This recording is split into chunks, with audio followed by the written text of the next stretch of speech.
একবার ঠাকুর শ্রী রামকৃষ্ণদেব একটি ব্যক্তির উপরে খুব অসন্তুষ্ট হয়েছিলেন তারই কিছু খারাপ স্বভাবের জন্য, এবং ঠাকুর সবাইকে বলে দিয়েছিলেন যেন ওই ব্যক্তির বাড়িতে গিয়ে কেউ কোনো আহার গ্রহণ না করে, এতে খারাপ প্রভাব পড়তে পারে।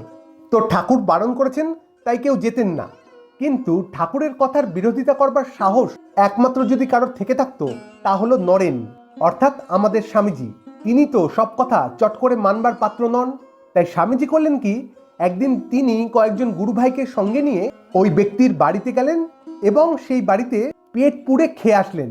এবং শুধু খেয়েই আসলেন না, স্বামীজি দক্ষিণেশ্বরে ফিরে এসে ঠাকুরকে সেটি নিজে বললেন পর্যন্ত যে আমি কিন্তু অমুক বাড়ির আহার গ্রহণ করে এসেছি। মানে ঠাকুরের কথার বিরোধিতা করছেন, সেই নিয়ে কোনো সংকোচ নেই, নিজেই আবার সেটি বলছেন। তো ঠাকুর রেগে গেলেন যে তুই এটা কেন করলি? আমি বারণ করেছিলাম, ওর স্বভাব ভালো না, তুই আরো দু একজনকে নিয়ে ওর বাড়ি থেকে খেয়ে এলি। না লরেন, এটা তুই ঠিক করলি নে। তো ঠাকুরের বকা শুনে স্বামীজির দু চোখে জল চলে এলো। মানে তখন তো স্বামীজি খুব অল্প বয়স, 20-21, এবং ঠাকুরকে খুব ভালোবাসতেন। তাই ঠাকুরের কাছ থেকে বকা শুনে একটু কেঁদেই ফেলেছেন। কিন্তু স্বামীজি এখানেই কিন্তু সব শেষ করলেন না, এখানেই ক্ষান্ত হলেন না স্বামীজি। তিনি আরো কিছু ঘটালেন এবং একদিন তিনি ওই ব্যক্তির বাড়িতে গিয়ে ওই ব্যক্তিকে সঙ্গে করে নিয়ে আসলেন দক্ষিণেশ্বরে ঠাকুরের কাছে। তো ওই ব্যক্তিকে দেখে ঠাকুর তো রেগেই গেলেন। এ লরেন, তুই কাকে এনেছিস? যা যা, ওকে নিয়ে যা। এখানে কেন এনেছিস গা? তখন স্বামীজি বলছেন, ওর উন্নতি হোক, এ জন্মেই ওর ধর্ম লাভ হোক, তাই জন্য ওকে এখানে এনেছি। আপনি তো বলেন ও খারাপ মানুষ, ওর স্বভাব ভালো না, তাই আপনি এই জন্মেই ওর মুক্তি লাভ করে দিন। তখন ঠাকুর বলছেন, সে কি রে, না না না না, এই জন্মে ওর মুক্তি লাভ হবে না। কিন্তু স্বামীজিও তো ছাড়বার পাত্র নন। স্বামীজি জোর করতে লাগলেন, বলছেন না, আপনাকে ওকে মুক্তি দিতেই হবে। ঠাকুর আরো উত্তেজিত হয়ে যাচ্ছেন, বলছেন না, আমি যখন বলছি ওর হবে না হবে না, ও ঘোরবদ্ধ, এই জন্মে ওর হবে না।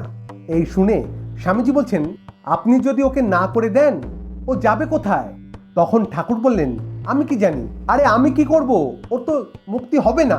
স্বামীজি কিছুতেই ছাড়ছেন না, আরো জোর করে চেপে ধরছেন, বলছেন আপনি ছাড়া করবে কে? আপনি তাড়িয়ে দিলে ও কোথায় গিয়ে দাঁড়াবে? এবারে ঠাকুর আরো বিরক্ত হয়ে বলছেন, লরেন, আমাকে জ্বালাস নে, যা এখান দিয়ে যা। তখন স্বামীজি চুপ করে গেলেন, আর কিছু বললেন না, যেন এক প্রকার হার মেনে নিলেন, মাথাটা নিচু করে দাঁড়িয়ে আছেন। কিন্তু ঠিক সেই সময় ঠাকুর এগিয়ে এসে ওই লোকটির দিকে তাকিয়ে বলছেন, যা শালা, মৃত্যুর সময় তোর মুক্তি লাভ হয়ে যাবে, যা এখন যা। মানে মুখ দিয়ে উচ্চারণ করলেন ঠাকুর যে তোর মুক্তি লাভ হবে। আর স্বামীজি জানতেন, একবার যদি ঠাকুর মুখ দিয়ে উচ্চারণ করে দেন যে তোর মুক্তি লাভ হবে, ব্যাস, আর বিধাতারও সাধ্য নেই সেই মুক্তি আটকায়। হেসে উঠলেন স্বামীজি এবং দু চোখে জল। আর ওই লোকটি তো হাও হাও করে কাঁদছেন। সত্যি ঠাকুরের প্রেম বোঝা অসম্ভব, ঠাকুরের লীলা বোঝা অসম্ভব। গুরুজনদের তিরস্কারই অনেক সময় আশীর্বাদের থেকেও অনেক বড় হয়ে যায়। আমরা অজ্ঞতার জন্য অনেক সময় সেটি বুঝতে পারি না।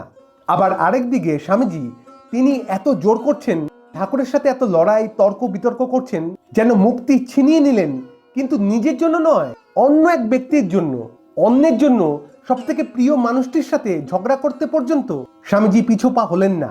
মানে একদম নিঃস্বার্থ প্রেম যাকে বলে।